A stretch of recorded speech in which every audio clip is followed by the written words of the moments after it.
Hannah. I think doing backward design could work really well with our athletic training educational program, um, because the focus will then be turned from like their big ideas instead of just what grade they receive. Um, the biggest challenge that we would face is the fact that yes, we want to focus on their learning and them becoming this great athletic trainer, but to do that, they still have to pass the BOC. So although we want to focus on what they learned and how they learned and making sure they got the best out of it, we still have to give them enough instruction and enough knowledge to get them to pass a test.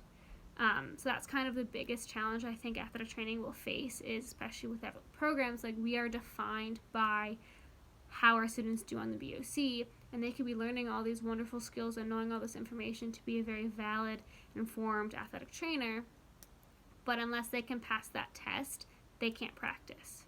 So I think that's the biggest challenge, but how to implement it's different. So if we talk about stage one is kind of talking about all of the national standards, state standards, regional standards, whatever.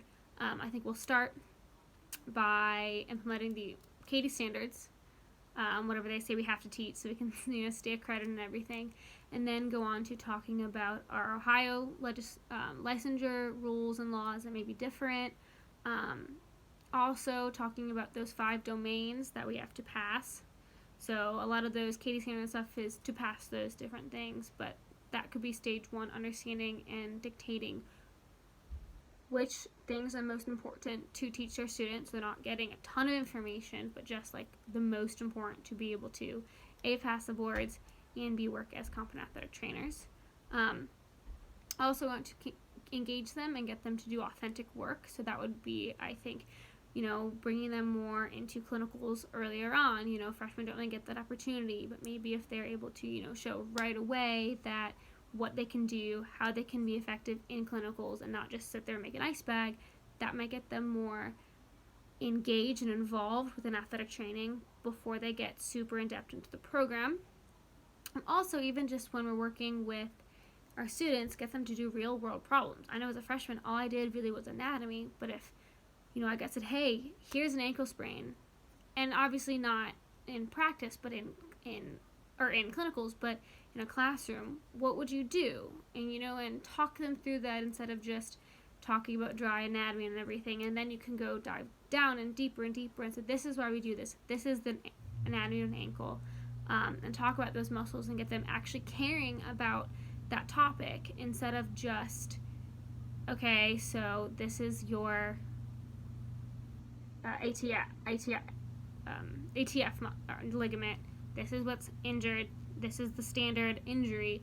If they see that first, maybe they'll get them more involved and more excited to actually be able to understand and know that anatomy, because they can see the effects, why we need to know that in the short and long term.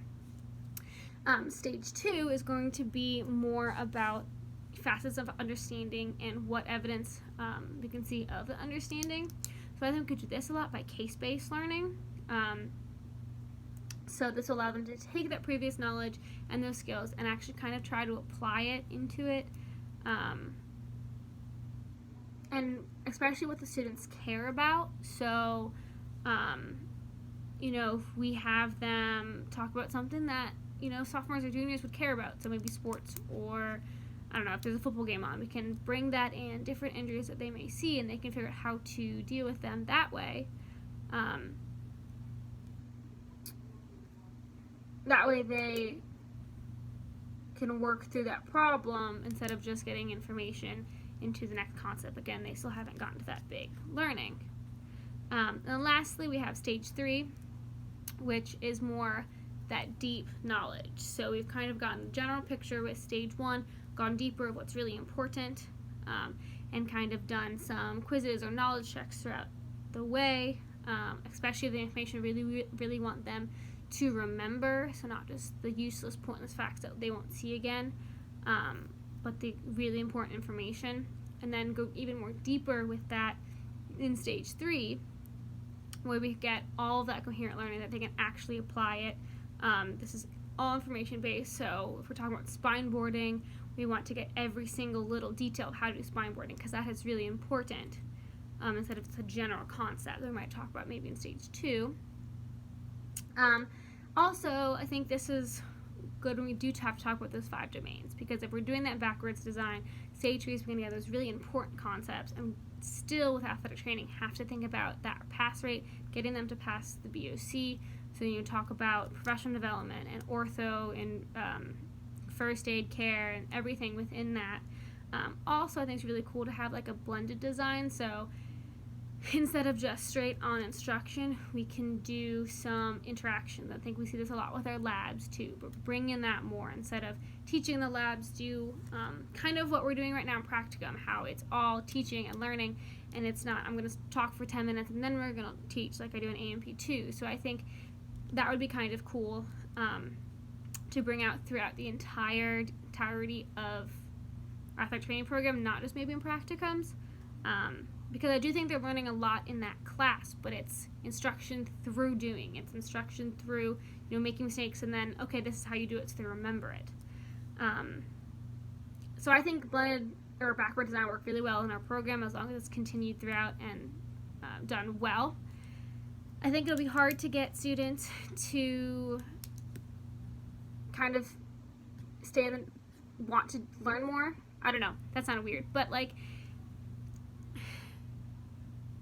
we want them to like athletic training and not focus on their grades, but I think grades have a lot to do with it, especially in our program, because they have to keep a certain grade up, so everyone's going to worry about that, and especially with knowing that they have to pass their boards, everyone's nervous about passing their boards and everything, but if they care and they want to learn, then maybe by doing this and proving to them and showing them from the very beginning how impactful this knowledge can be, it would make them want to continue to do more.